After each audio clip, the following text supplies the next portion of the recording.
Hi everyone, welcome to the Cobra Rugby Club Facebook and YouTube page. You're with me, Rashid Saleh and Dylan. We are the hosts for a very special show this coming Fridays. Dylan, how's your week been? Pretty good. Trying to deal with the conditional MCO. There's a little bit of freedom now, so it's trying to get into the swing of things slowly, but pretty good overall.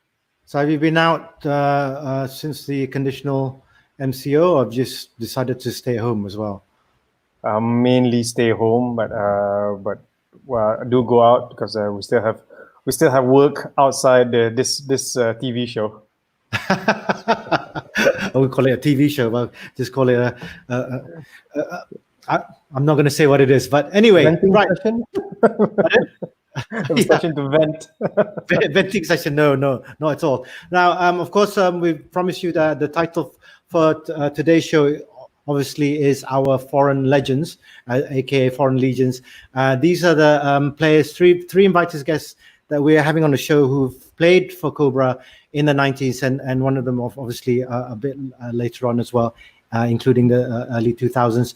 I'd like to welcome them onto our show. First, he is one of the very few Welshmen that has come into the club. He is still very young at heart and currently based in Australia. Please welcome Stuart Welshman Wedlake. How are you, mate? How are you doing?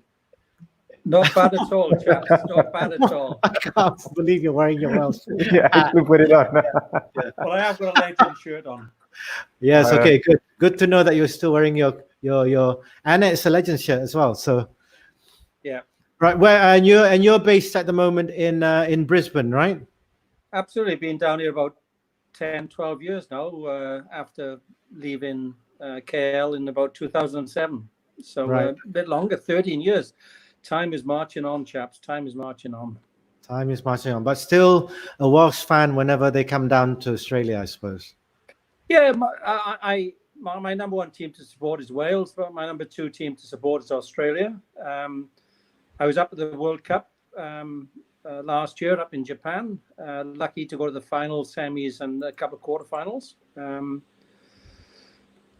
Was going to meet up with Dax and a few others, but that wasn't to be. But I had a great time, and it was a great tournament. All right, excellent. Right, next up, I used to play with him as well. He is based. Well, he's not based. He is from the Netherlands. We used to call him Mouth from Hell, but he's got a nickname. So Mouth from Hell. We'll ask him why later. So let's welcome Tony Boersma. How are you, Tony? How are you doing up there? He's got a nickname. You've got a delay with him. Yeah. He's watching it on Facebook. I can tell her. I'm doing pretty well. Yeah, I'm doing fine. And yeah, the weather is very nice in the Netherlands. Nice shirt you've got on. Yeah. Very nice shirt. Nice. It's nice shirt you've got on. Yeah, it's one size fits all, right? And finally, we're gonna get I used to also play with him. I used to call him Butterfingers. So he's taller than he actually looks, and he's now currently based in Melbourne. Please welcome Piers Stretch Thompson. How are you, Stretch? Hello there. I'm very well, thank you. Yes, I'm not sure why I get the Butterfingers, but these are the fingers. And yeah, we did catch one or two things. All right, there's Tonga saying, "Oh my God, the all Welsh guards online," and Suchong saying, "Hi, Stuart knows." So you know who they're saying hello to. Excellent. Yeah, guys, thank you very much for joining us. Nice, obviously, everyone's it's quite late there. Well, it's not that late there in Australia, but it's quite early in the Netherlands. Is that right? He's all. I think Tony's like frozen, so we'll get him in. No, he hasn't woken up, right? He hasn't woken up. All right, guys. Firstly, Stuart, how you been in Australia? How you been hanging on, especially with this MCO going on? Yeah, well, I think we're very fortunate in Australia that, that I said, I don't like promoting the government, but I think the government and the states have done a fantastic job in stopping it. The Queensland borders are closed, for example. I think we've had less than, that I said, 10 fatalities, which is 10 too many, because of the way that they've addressed the issue early and shut things down. I think, as we talked before the show, I'm concerned that there'll be a long tail in the economic recovery in particular, and that's going to have a huge impact on guys who are unemployed. My son was one who's actually lost a job because of this coronavirus, and he will struggle, in my opinion, to find a job going forward. Right. So fingers crossed. We've got our health, which is the main thing, but I am concerned that there will be an economic fallout. Right, Stretch, you're based down in Melbourne at the moment, and you've told us earlier backstage that it's been really, really quiet. How's it been, for you guys down south? Down south, it's been fine. We came in with our restrictions very, very early. We shut down our international borders early. The companies that I work for, some of my clients, they put in decent IT strategies, so a lot of us could work from home almost instantaneously. So we just carried on business as usual. Down in Melbourne and the state of Victoria, we have a big cafe culture. Everyone's always out on the streets drinking coffee and having brunch. And unfortunately, that is the side that is closed. It's completely shut down. So the areas of central Melbourne and the back alleyways and the famous parts are just dead. They're dead as a dodo. There's no life. There's no culture. There's no nothing. So the feel of the city is very different. But we're all working from home, and I'm extremely lucky. Business is carried on. But as Stuart was saying, we're slightly worried about the economy, but our economy is very heavily linked towards the to China and Asia. So as long as China and Asia stay strong, then we will as well. All right, Tony, can you hear me? If you're able to hear me, he's looking confused. He's always looking confused. He's been speaking about stuff that they do up in Holland.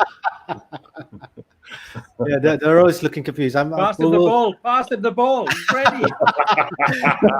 Don't pass him the ball. The opposition will hate it. Dylan, you got any questions for them before we move on to like the real serious stuff? No, let's go straight to the thick of it, right? I'm just curious to all the stories because I never had a chance to. I played with Stuart. Correct. When I came to the club, but I've not had a chance to play with Stretch and Tony. So I'm quite keen to hear what the stories are, at least in those days. All right, I tell you what, Stretch. I'll start with you because I suppose we used to have quite a healthy number of expats in the club in the 90s. I mean, the club was just coming back from its doldrums in the late 80s, and then you guys all came in, and we had such a good atmosphere in there. How did you get to know the club? I mean, a lot of people always find out that. How did I get to know the club? I was my business. I'm constantly traveling, and I'm a traveling consultant. And I was in and out of Kuala Lumpur and Singapore for 3 or 4 years. And I then got a long contract, and I knew I was going to be in KL for almost a year. Yeah. And a year without rugby at that time, I was going to go nuts. And I saw all the Cobra 10s in the press at that particular time. And then I saw a phone number in the paper, and he said, "Call this number." And I literally called the number, and it was old Uncle Busu answered the phone. And he said, and I just said, "Look, I'm a bloke, and I'm a keen rugby player. I play number 8, and he said, come down." And then he said, "Oh, we got a couple of Kiwis, we got some South Africans, we were sponsored by Carlsberg, and then I rocked up on one of the training sessions, and yeah, the rest is history. And that's how I got here at the club. And I didn't know many people in Kuala Lumpur at the time, because as traveling consultant, you stick in hotels. And you know what? 20 years later, you know, all you guys are still my mates and buddies, and that's always been the case. Rugby creates strong bonds and strong brothers. All right, there's Dex saying hi to both Stuart and Stretch as well. He said, Yeah, I'm going to turn the fuck off. Sorry, so bad language. anyway, don't get Dex started. Or you can... Dex said you look 80, Stretch. He's Oh, what? thank you. I thought you spoke about me. Yeah, yeah. so fucking old. Yeah, sorry. I know. If I can jump in, I would like to explain how I joined Cobra Yes. Rugby Club. I was going to ask you that. Sorry, MC. I'll be quiet. Ask me the question. So, how did you join the Cobra Rugby Club, Stuart? Lovely question, Rashid. I'm glad you asked me, because it's been something on my mind for a long time. Yeah. So I was up in Hong Kong. My son was born in Hong Kong, and we came to KL in '95. Right. I actually first visited Malaysia in 1980, believe it or not, 79 actually. So I get back to Hong Kong, and to KL. My wife's from Malaysia, so it's a great posting for us. And a very good friend of mine, Nigel Pearson, was playing for the Dogs. Right. So I give him a call. I said, "Hey, mate, I want a game of rugby." He said, "Oh, we play in this team called Cobra," and he give me the address, and you know, it's like that big roundabout actually that Cobra was on. Right. So I eventually get there, drop my bag at the side of the pitch.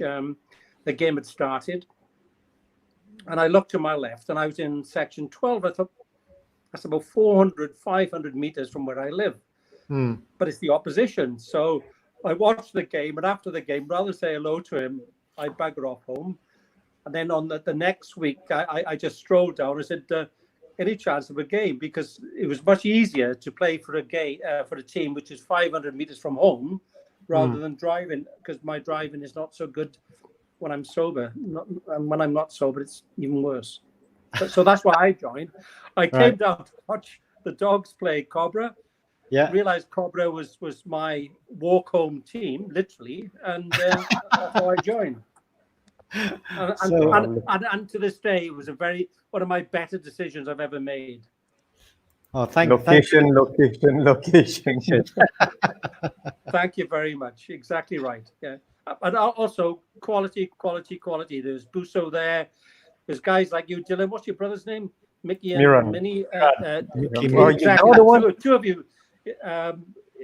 Wong, Tonga, Boone. Don't Dax. get Boone. Now Dax Yeah, couldn't catch a ball to save his life, could he?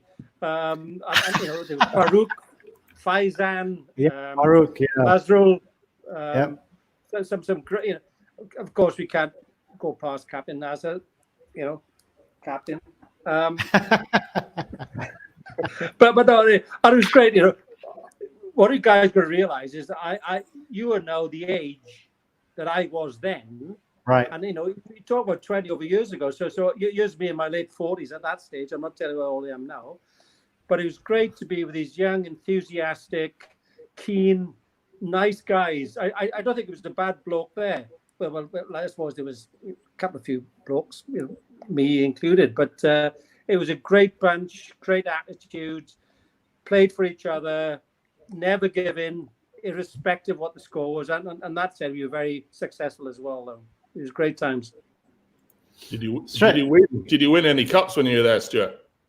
We did, yeah. We were in a couple of cups.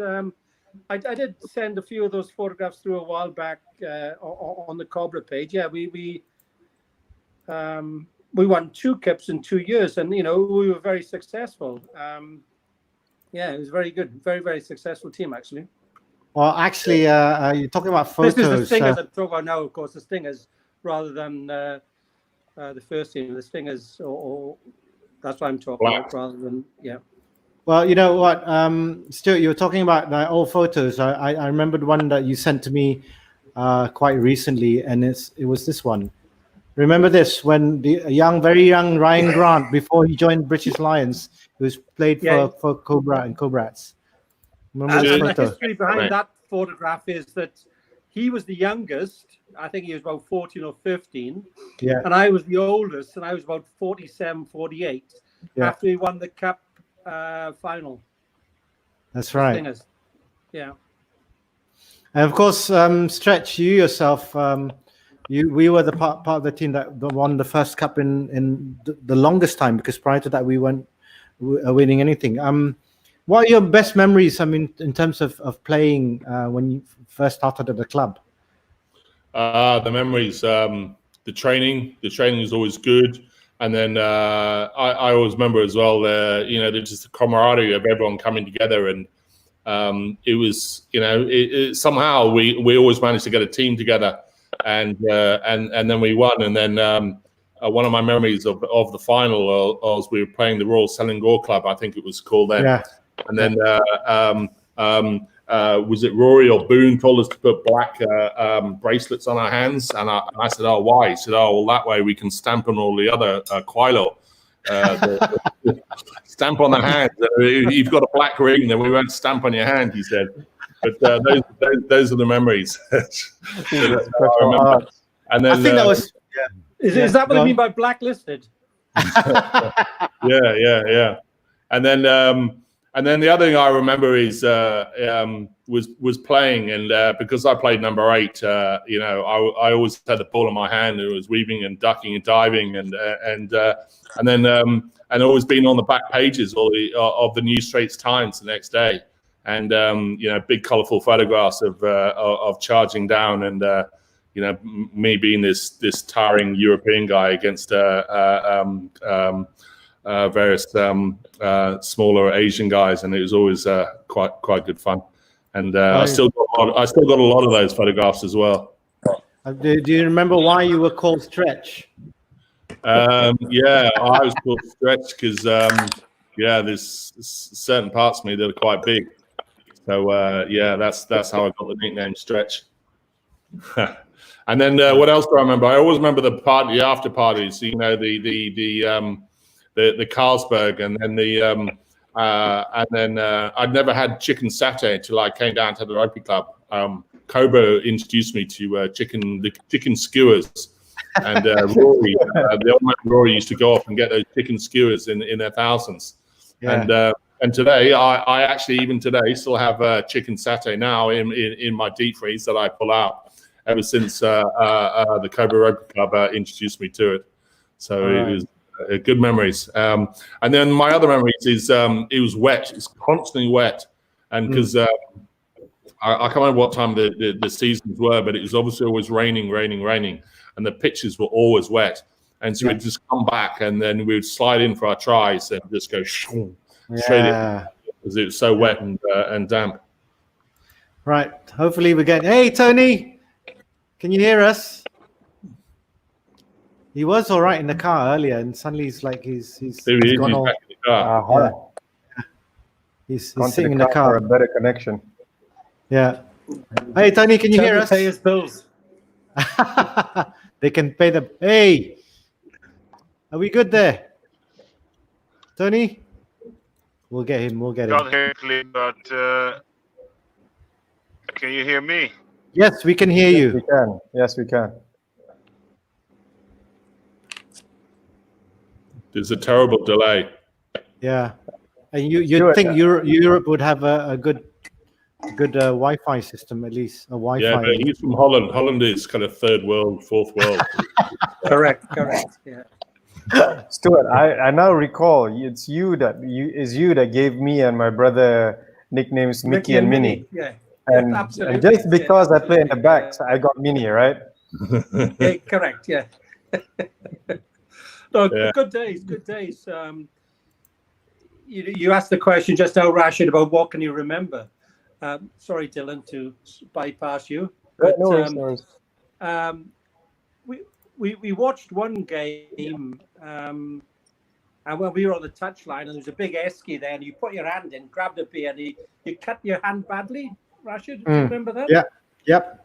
And it's funny things like that. You remember? I remember, say, with Dylan in particular, that sort of group of guys sitting outside. You know, we finished the game at what, 3 o'clock, 4 o'clock, 5 o'clock. It's now 7 o'clock, 8 o'clock, 9 o'clock. Yeah. So it's still giving the beers out of the hole in the wall, and we just outside drinking, you know. And I'd get home 10 o'clock, 11 o'clock, 12 o'clock. I haven't had a shower. You know? But there you go. My cat just attacked me. But there you go. Tony, can you hear us? It's a bit. He's still frozen in his car. Should take the top off because I think he drives a convertible.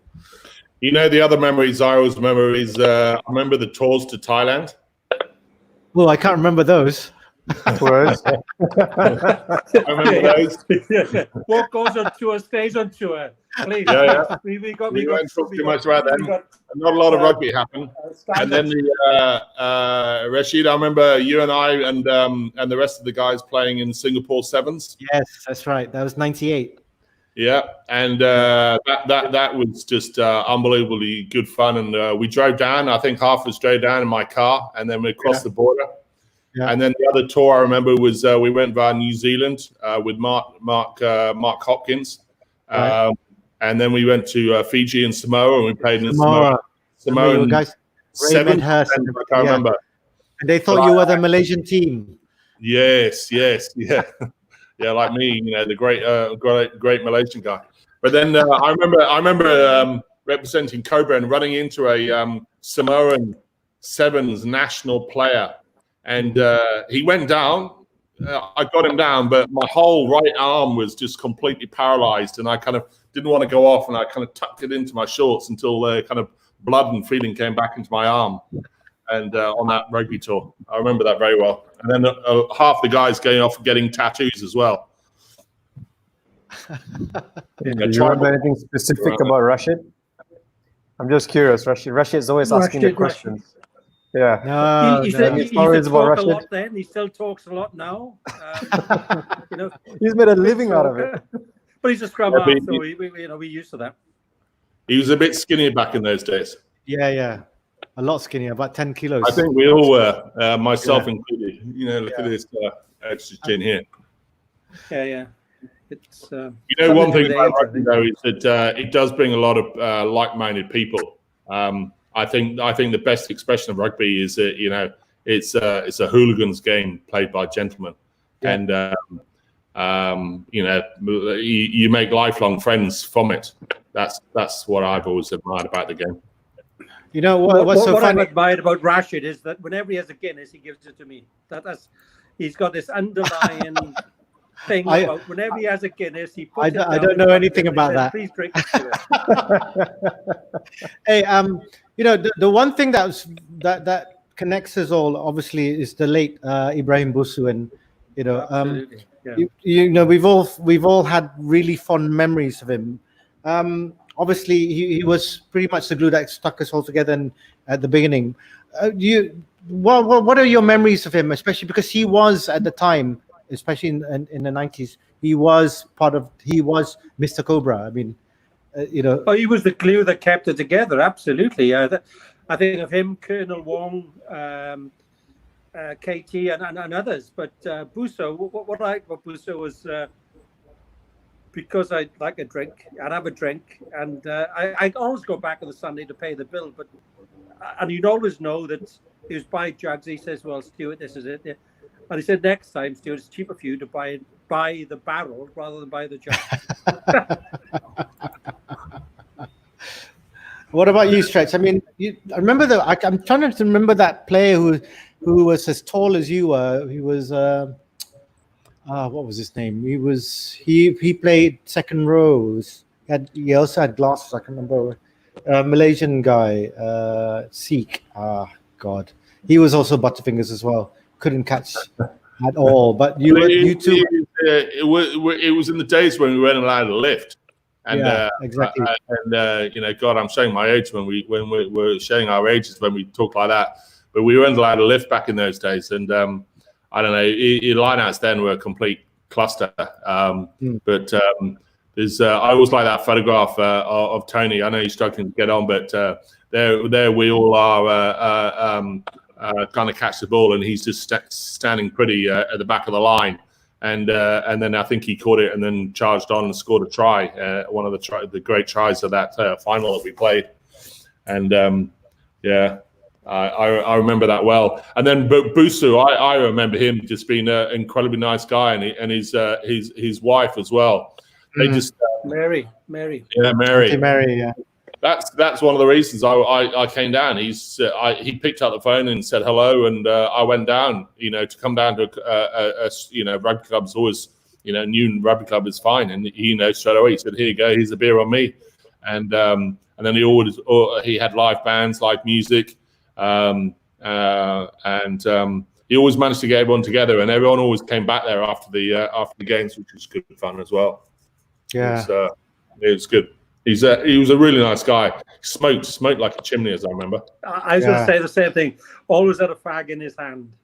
Yeah. And one of the things that I remember, especially when we were the Stingers there, and fair play, Tantai Fat was basically our coach, and he got on the park as well.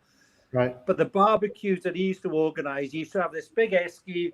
He'd buy a full lamb, chop it up, a bottle of bloody. Can you zip the bloody there, please? No, bloody's fine. Okay, thank God for that. You put a bottle of sort of Liam Perrins, all of this, and he'd have it marinated before the game. We'd come out after the game, and we had some of the best barbecues I can ever have or ever remember at Cobra Rugby Club. And I must give a tick of approval there to Titan Fat or Fat Tantai, whatever his fucking Tantai Fat. He was actually in school with my my brother-in-law. My brother-in-law is shit scared of him, but that's another story. He was our coach. He was our coach and trainer. Oh, he's a good coach. For the Samoan tour. Yeah. And I remember him training as well and getting into our fitness well on that tour. And I tell you, he's a bloody good prop as well. Very, very. Him and TJ, fantastic props. Very good props. TJ, right. Elsewhere. Yeah. Stu, Balu Mazrul said, I remember Stuart kicking the ball towards the try line, and then he looked at me and said, "Go on then." So I ran and scored a try. Won the Cobra Stingers Selangor League game. Well, I can't remember ever kicking a ball. I must have tried to kick his head. Do you have any like ball, do you have any like a best ever games to it? Such like in a Cobra jersey, one of your best games you consider one of your memorable games that you ever played? For me, without a doubt, it was when we won the final. I will never forget that, and everyone coming together. All the management of the team made sure that everyone kind of appeared. We had a huge following, and then I knew how much it meant to the club when we won, and then the party that went on afterwards. I know we partied all night, and then going back and looking at the photographs of us winning and going up and collecting our medals. For me, that I've never forgot that. Never. It's and it's just it's awesome that we've still got those photographs to remember it. For me, great game. And the final was against RSC. Final club. And the fact that we were as people that we're welcome to the great country of Malaysia. Everyone expected us to go and play for Royal Selangor because it's just full of expatriates, but we just didn't want to, and it was I didn't even consider it. I just said, well, no, I want to go down to Cobra and play with those guys. Yeah, I think the game I remember, and definitely Rashid played. I think you might have played as well, Dylan. Was the final that we played on the Padang out there. Yeah. It was just before the Commonwealth Games, and I was pack leader, and scrum half that day was a Kiwi. I don't know what happened to you, Rashid. and I think he was captain. Steve. Yeah, sorry, I'm taking the piss out of you there. Sorry, man. Yeah. So after the game now, the referees from the that were attending for the Commonwealth Games were there, and this geezer comes on to me. He said, "Are you Stuart?" And I said, "Who's asking?" You know, just in case I owed him money or something. And he was one of the international referees from Wales, and he was a friend of my brother. And he said, I just come over to watch the game. He said, and Stuart, he said, you haven't lost your Welsh accent. And that's why I remember. But that game then, that night, we had a huge drink. And I remember that very well as being one of the games that we wanted to win, which we fortunately did. I can't remember who you were playing. Perhaps you guys from the photographs that I've sent would work out the jerseys of the opposition. I think JJ was referee, and JJ and me never got on, you know, because he thought I was too chopsy and I was, you know. But that's the game I remember most because my family were there. And that's when I found out that my brother-in-law was afraid of Tantai-Fat because they went to the same school in Ipoh. What's it called? St. John's? St. something. And Michael's or something like that? St. Michael's, it could well be. The school up in Ipoh. But that's right, the game I remember most in terms of, you know, I can remember other things about playing in the rain. My God, you know, you took your shirt off and you're 20 kilos lighter, you know. Exactly. But, yeah. I just seen that message from Ramesh. Yeah. I remember. He's a good man. Smiler. Ramesh the Smiler. Yeah, he was a rugby player with brains, and he went off and became a lawyer, as I remember. Yeah, he still is a lawyer. He still is a lawyer. He's still practicing, I think the expression is. So Tony Robinson saying, lovely to see our friends from Cobra online. To Chopsy. Haven't heard that for a while. Who's Chopsy? I think it's the first time I've heard of that phrase, Stuart. Okay. Chopsy. but no, as I say, it was great when you know, Dylan, I think about, because bear in mind, at that time, I'm in my 40s. You boys were around 18, 19, 20, 21, 22. That's right, yeah. And I thought, what am I doing here? You know, I could be old enough to be your father's. And KT is the same age as me. And he said, what are you doing playing? And I said, because I bloody love it. And they're a great bunch of boys. And you know, you can tell them what to do. And it's the same with Fergal. Remember Fergal? Yeah, Fergal, yeah. So he turns up and he played in that final. And I can't remember if I was playing number 8 or second row. And anyway, I was at the back of the line-out and Phil said, what to do? I said, just run after the ball. And because he was so fit, you know, it's great. You hit him over, and I'd come up behind you and pick up the ball, you know, and it was great. And of course, there was Dermot there. And I think Dermot played in 2 seasons, maximum about 18 minutes because he's always injured. And still in touch with him as well. But great guys. And who's the other who's the other Kiwi with the Lambs? What's his name? Maniac. Bruce? Maniac. No. Hopkins. Mark no. Hopkins. No. Brendan Oliver. No. He married that racing car. Bailey. Andrew Bailey. Sister. Dangerous. What's it? Dangerous. Andrew Bailey. Andrew Bailey. He still lives here. Yeah, and Andrew was running the water that day for us, to be honest. And he was another one who would run through a brick wall and just say, run through that brick wall. And what would he do? He'd run through the brick wall. He was fantastic. And him and Wong, I think, were on the touchline, you know, and we had such great guys, a great squad. There was no jealousy. Tonga, at that time, I told him that he was the best of that group in that he had potential to go further. Masrul, mate, he could play hooker, prop, or like Lucero Tight did, and he could play in the centre. like people like Dax was hopeless. He was bloody hopeless, because he couldn't catch a ball. He had a great mouth in him. But he couldn't play, And whereas these other boys were fantastic. Hey, I'm just getting my back into that. Oh, dear. Yeah, Dax is online. He's listening to all of this. I absolutely. It's only because his pictures he can understand. If it was words, you wouldn't understand. he couldn't. He can't read still, and he's got a law degree from bloody Cardiff. Yeah, one of my memories of going on tour was we went up to one of the islands. One of the older players had a property on one of the islands north of Penang, and Langkawi. it was at Langkawi. Yeah. We went to Langkawi. Remember with Faizan. I think one of the guys on this show at the moment's got a place in Langkawi as well. I understand. Yeah, indeed. Yes, indeed. And then we drove up there. It was Bruce, Kevin, and myself, and I can't remember if Mark Hopkins was there as well. I'm pretty sure he was.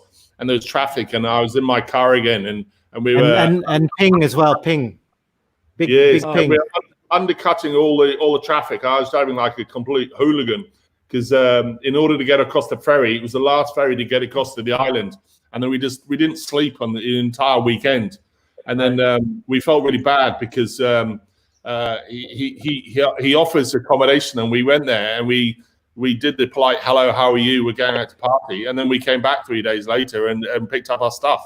And he said, "Where have you been?" He said, "Well, we've been partying. We've been on the beach, and I think we pretended to be special forces and just chat up the girls." And he was special children will like it, yeah. That was another amazing rugby boys weekend. There he is. Welcome back. Hello there. The Boca's back. The Boca. Especially for Piers, my buddy. Man, how are you, brother? I'm fine. You got to. Fuck you, all British. So Tony, okay, let's go to Tony first. For the world, you know that. I have one question for you, Tony. Why you? What's with the Trump makeup? What? You look like Donald Trump with your makeup. No, my hair is different style. Tony, how do you like the painting in the back? It's very nice. He's oh my God. Abstract. Tony, you want to tell us, how did you get to know the club? How did you find out about the club? Well, I was taken by actually a British guy, Jim Britton, who worked in KL for Lamnauco. And he took me to the KL Sevens-ish thing. And he introduced me to Boone. And big Boone brother, Hunchi, he said, well, you have to come to the club and come practicing, and all went by itself, actually. It was a natural fit, as they say, made in heaven. Wear a condom. What I loved the most was playing Royal Selangor Club and explaining to you that if you hit a white boy on his nose, that he bleeds the same color of blood that you do. And actually, I think we found out a couple of times that it actually was so. Do you remember that game, that final game? We were told to wear the black bands, and in case they could stomp on a Quilo hand. Do you remember that? We all wear black bands. Yeah. But we didn't twist our own fingers, our mates' fingers. Yeah. Quilo, which is the white man in Chinese. Yeah.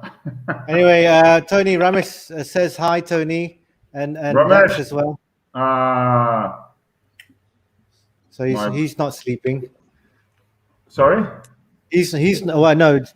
Usually when we try to call him, he's usually asleep. So is he not in KL anymore? He's in KL. He doesn't smile. He doesn't sleep. doesn't talk. But Rat, you just mentioned Ping there, yeah. Yeah. And in 1999, the first game of Rugby World Cup was Wales versus Argentina. But I was back in Wales for the game, and there's two stories I'm going to say about this. Is that one? It was my parents' 50th wedding anniversary, and think of the foresight they had 50 years before that to get married on the day of the first game of Rugby World Cup. So I go back to Wales for my 50th wedding from Malaysia, of course, from Malaysia. I go back to Wales for my parents' 50th wedding anniversary.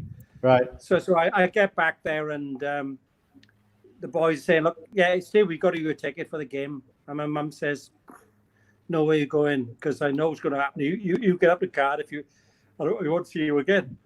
So anyway, we then go that night. We go to the church for my parents to reenact, or whatever the right word is, the wedding vows of 50 years before. Right. So after the service, we go to the reception area. We have a really good night there, and I'm a Catholic, but don't hold that against me. And the priest comes on to me. He says, "All right, Steve, what are you doing?" I said, "Oh, not bad." He said, why did you go to the game today?" And I said, "My parents said," oh, my mum said, not my father. My mum said, if I go there, I won't get back. And the priest said, "Well, I did."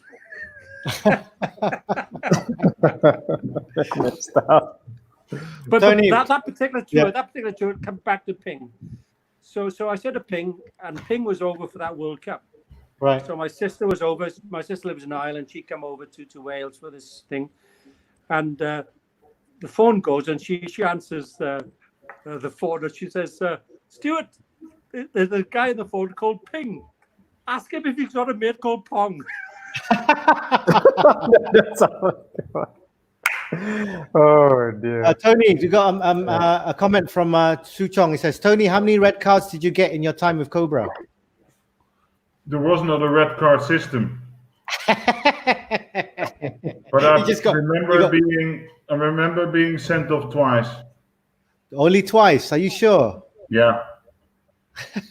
One for I've only been sent off twice as well. For Maori rucking, right? And the other one was for a punch. What was that for? Why? Well, I don't know. He was in the way. At the time, actually, we all punched. We all punched in our early days, didn't we? You just took it on the chin. Absolutely, it's part of the game. Part of the game, especially on the blind side.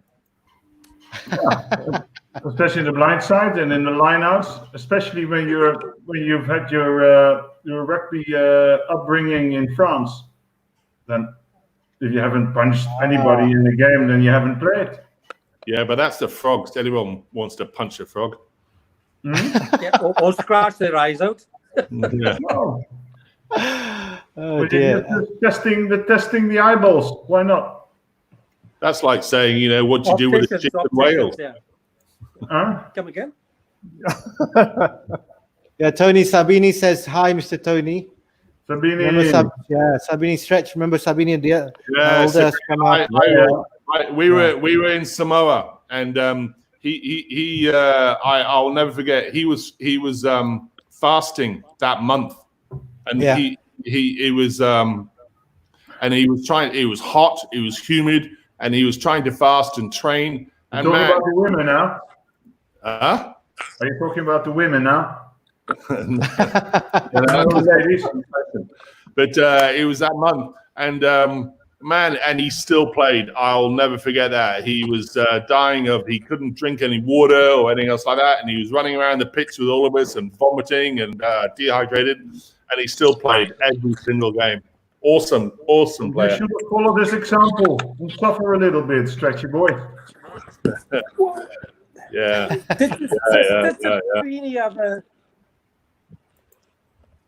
We lost Stuart. Yeah, he started moving around. Anyway, while we're waiting for Stuart to come back, I know you're back.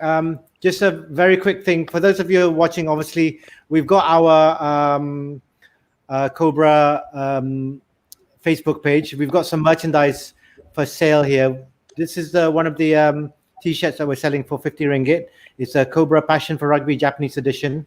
For those of you who are wondering, we also have some Canterbury t-shirts and singlets for sale as well, and caps and bags, which you can purchase over on our Cobra Facebook page, as well as our snake 3D snake, the Stress Gila Cobrats t-shirt. We've got Cobra 10s Mini, a special edition book going for 50 ringgit, and as I mentioned, the Canterbury stuff. And for those of you who want the new version of the Cobra rugby tie, that's selling for 40 ringgit, and also obviously the caps and everything else. So it's for sale, as we know. So go on to our Facebook page, or you can go to email us at Cobra RC website at gmail.com and send us an email and for your orders, and we'll talk to you then as well. Now, where's Stuart? Is he back? Let me see. Yeah, there you are. I'm backstage apparently. Yeah, no, you're not now. You're. I was in the backstage. Front I stage. expecting somebody to give me some of the massage or something. Tony, you were wearing your Cobra Legend shirt just now. Now you're wearing your South African jersey. Yeah, well, it's just I saw that Stretch was not very woken up this afternoon, so I thought, well, I wear something to wake my friend Stretchy up. Yeah, I know. I'm still crying after that final. Mm-hmm. Which idiot had the idea of that wearing a golden rose instead of a red rose on your left chest that would help to bring the title home? I don't know. You thought already with the vanity of that gesture, bunch of idiots. I thought, okay, well, they rather have, well, they want it so badly, or they're so sure that they're gonna get it, and they never get it. I know you love us English, Tone, but you know. No, I love the English. I love the English. and as you know, our two beloved countries have got a lot of history, and we accept that, and even a lot of history with our beautiful friends from Malaysia as well. A lot of history. The going back to that Rugby World Cup, how well we played against the Kiwis. Even the great Bruce Colson got a bit upset with my banter, as I remember, when he convincingly, lost again. But hey ho. I was there for the final, and 20 minutes, 30 minutes before the kickoff, the South Africans were playing all of the same, or practicing all the same, throwing the ball in. They had a guy there with a big stick thing, and literally, the line out would have been, they're big boys now, but it's over him, and they were practicing. Giving the ball to the scrum half, he was kicking it. Giving the ball to the scrum half, he was kicking it. And but what they did, they outsmarted the English.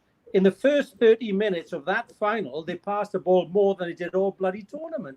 So they actually were the better team on the day. England were outplayed, without a doubt. I think agree. The week before, and it was because England did not adapt. It was tough losing a prop in the first few minutes. Tough shit. But because the week before, I was there when Wales lost to bloody South Africa by those 3 points. And that was a game, really, that could have gone either way. Seriously. Oh, God, you're still crying about it. I have a question for you, Stuart. No. Will England cry more because they lost in the final? But that final, at least we've won. They were outplayed. They were outplayed tactically. And when will Wales eventually stand up and play and win? Good question. we haven't got the money. We haven't got the money.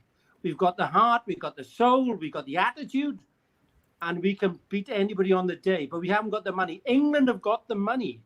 And like South Africa, fair play, they play with heart, I must admit. But you look at Australia, they've lost it. You look at New Zealand, they're on about now going to a bloody North American sponsored scenario where they're going to pull out of international rugby. But you look traditionally, Wales have always been a good side. They play with heart, they play with passion. But we haven't got the coal mines anymore. We haven't got the ironworks anymore. We haven't got the tough guys anymore. You haven't got the tough guys. They are not suffering enough. Come again? You haven't got the coal They're not mines. suffering enough.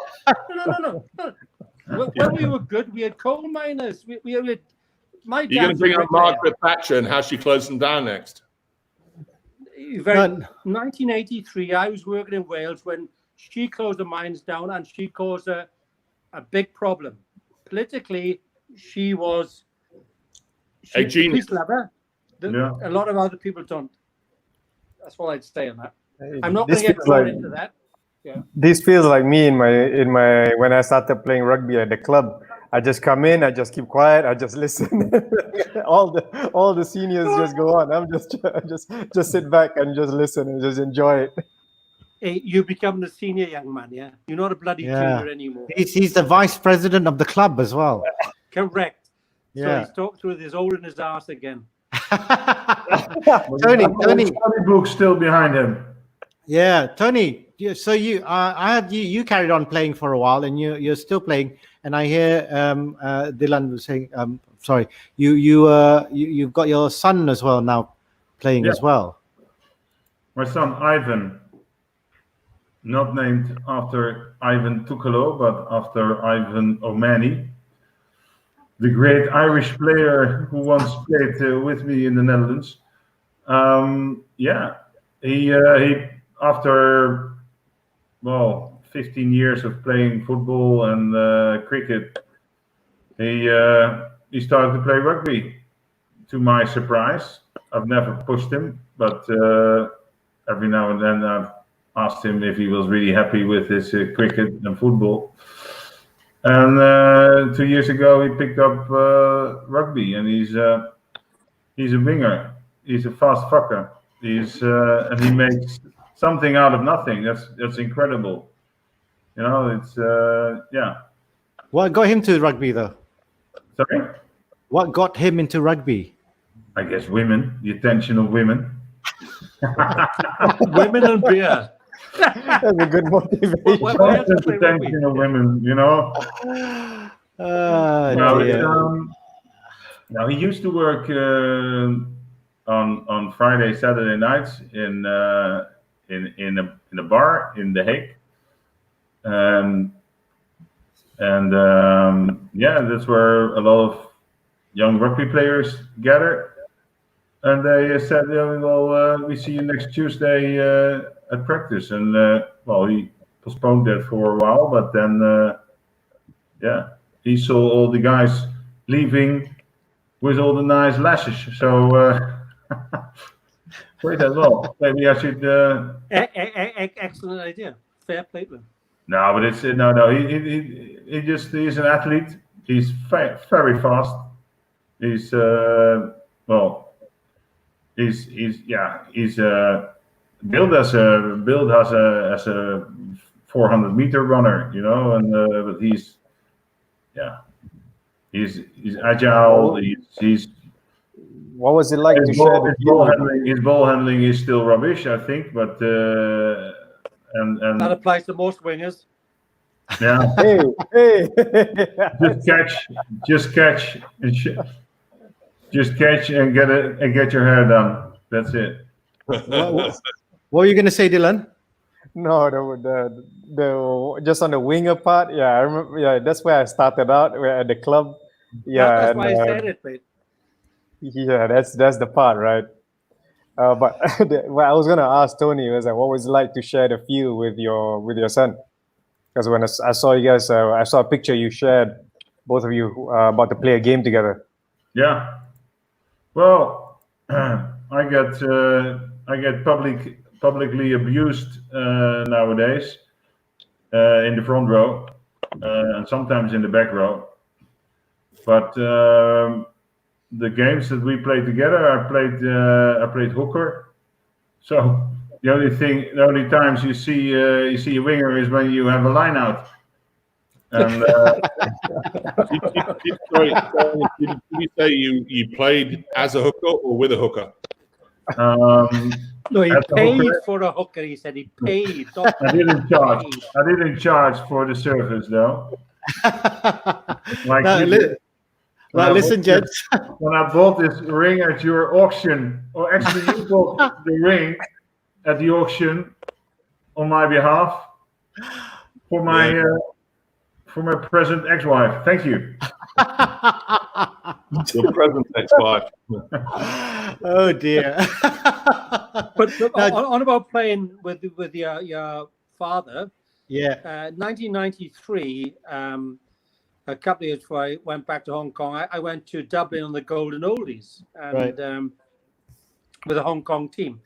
Now the Hong Kong team, especially the old fart that worked for government, it was a so-called national team because they could then claim the 2 weeks as not as leave but as representing the colony.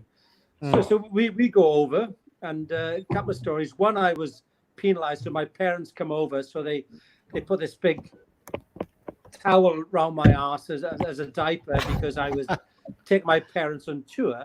But the second thing was, so we play now a third game, and my dad at the time was 73, I was 40, and they said, Fred, you're on the park. So he takes his teeth out, gets on the park, and he scores his, obviously, at that sort of age, which is almost my age now, which is surprisingly. But anyway, so dad gets on the park, scores a couple of tries, and he obviously he's nominated player of the game. But just to pick up what Tony was saying, that to me, from a rugby point of view, was a highlight of my career. Not that I've had a big career, but being on the same park as my father. Bear in mind, he was 73, I was 40, playing rugby. But that's what rugby's all about. Yeah. Treasured moments. Now, gents. Thanks. Gents, obviously, we were supposed to have our 50th Cobra 10s this year, and as you know, it's been postponed, or rather, moved to the next year. Will we be able to see you guys for the 50th Cobra 10 celebrations in 2021 if it happens? In 2021? Yeah. I would say yes from my point of view.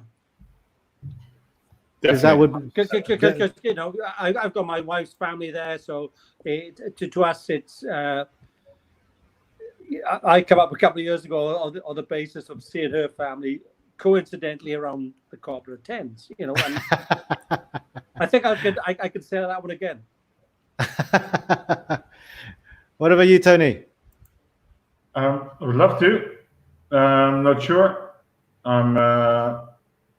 I'm not always busy with work, but I'm setting up new things, and I have to see how that develops in these Corona COVID-19 post-war or the post-Corona Era. period. Yeah. And I think we've found out in the Netherlands that after 6 years of continued growth, we're now going back rapidly, and I have to check out what kind of consequences that will have in the future, and maybe that within a year or so I may know better that what's going on and what's going to happen in the future. Yeah, it would be really nice to be able to not only to see you, but for if you could bring your son and actually show him where you played, and even though the club has changed, but it would be nice for him to grow up to at least see what it was like as well. That sounds very good. And you Stretch. It's a very attractive idea, but actually have It's we'll see. I mean, with the airlines being the way it is at the moment, and the prices being so exorbitant, is crazy to be able to fly anywhere at the moment. But let's see how the atmosphere is and environment is within the year or so. For me coming, I would love to come back to KL to sample the beer and everything that is offered in that great city.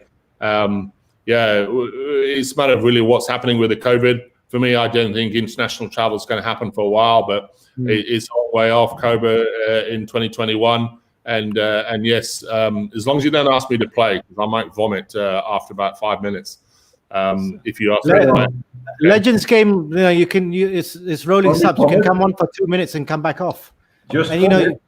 And proper chicken satay as well. And there you go. Yeah, if you're promising chicken satay, I'm there for 100%. Only use the brown meat, for satay. Yeah, that's the one. I was saying before, whilst you're having your technical problems, that the Cobra Rugby Club introduced me to chicken satay, and I've loved it ever since. But Rashid, Dylan, I would love to come back and to relive some of those great memories, and especially the 50th. I think to get Kevin, Bruce, Sabrini back, and all those guys, and even maybe Mark Hopkins or any of the other guys who used to play. It just would be amazing. It'd be an awesome weekend, and someone like Dax as well. But 2 minutes, roll on, roll off. I like that. I like that idea as well. And our South African friend, where can we find him? Yeah, Ray Medhurst. Ray. Yeah, Ray's around. I saw him messaging on the Cobra Facebook page. Really? But where is he? Where is he, Rat? What part of the world does he live in? I'm not quite sure. I mean, he was with the diplomatic services at the time, wasn't he? But being South African, he's probably back in South Africa. He'd been to Germany as well, and he contacted me once from Germany.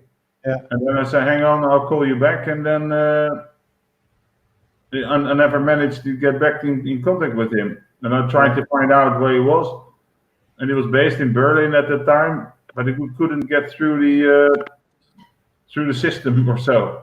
Right. Then the attention evaporated again. Well, he did. Like I said, he did message. The 50th anniversary of the Cobra tent. I played in the 100th edition of the Melrose Sevens when I was 18, and I came back at the 125th edition when I was a little bit older. I bet you were 25 years older then. Yeah, 25 years older. That's right. No, but we played. We played in a veterans tournament at the anniversary edition against the likes of the Ulster team, or the Ulster team? I think it was that won the European Championship 10 years before that, and all these guys who were now 32, 35, or 35 and a bit. And also the Hastings brothers, Gavin Hastings and Scott Hastings, they're all playing in the same tournament. So actually, we felt very privileged, and we even didn't do that bad. I think we turned in third or so in our pool. So not a pool of three. No, but we had a good time there. We had I only have one condition if we do come back and play in the Legends team, that whoever does the equipment understands that some of us are a bit fatter and a bit older, and equipment and shirts need to be a tiny bit bigger to Yeah, I understand that. Yeah. Everything is tight fit nowadays, so it doesn't. Yeah, that's right. That's right. Just think of your largest player and times it by 10, and then it might fit. Yeah. We'll get you a singlet then. Yeah, but I don't. It actually fitted me. But the worst thing is, it kind of it wouldn't go over my belly, and my little belly button was showing, and I looked like some fat, dirty old man. Things haven't changed then. Things haven't. Try a piercing there. Hey, Pierce. Try a piercing there in the belly button. No, I just do the bell end, mate. Now. But international traveling, actually. And my nipples. Do you want to see my nipples? Yes. Okay. Way too much information. All right, gentlemen, it's been international travel. By the way, this is the family show, Tony. Of the three of us, I mean, Stuart and Stretch and myself, I'm the only one who can come there over land. I can take my motorbike and ride. Wow. But I can swim. I can swim. I can swim. That's right. The Big fishes, they can swim. And it's a bit closer. Yeah. Yeah, but the reality, getting down to serious thing, Rashid and Dylan, it's for Stuart and I, it's only about 11, 12 hours. It's not too far. Yeah. I think Stuart's built. Yeah. 8, 9 hours. Still could be it. Stuart. Flight 2. Kevin Ashdown saying great session, lads. Oh, the great Kevin. What's happened to him? He's disappeared off to the Middle East now. Yeah, he's in the Middle East. So, but he was coaching ladies, wasn't he? He's also a bit of a lady, and he's coaching ladies now. Oh yeah, Kevin, that is. Yeah. Always a ladies sort of player, wasn't he? I'd never forget. Kevin's got a lovely fetish. I remember what his fetish was. Okay, all right. Just live around the corner from me. Please don't mention it anymore. It's family TV. This we can't. Yes, it is. Talk about it. All right, gents, it's been really good. It's been way over an hour. But thank you very much for joining us on Cobra TV and sharing your old thoughts and memories. Kevin Ashdown said, "Yeah, Dylan has fallen asleep."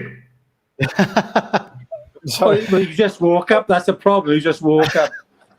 So Kevin said, "Yep, coaching the women. It reminds me of you lot." Yeah. Oh.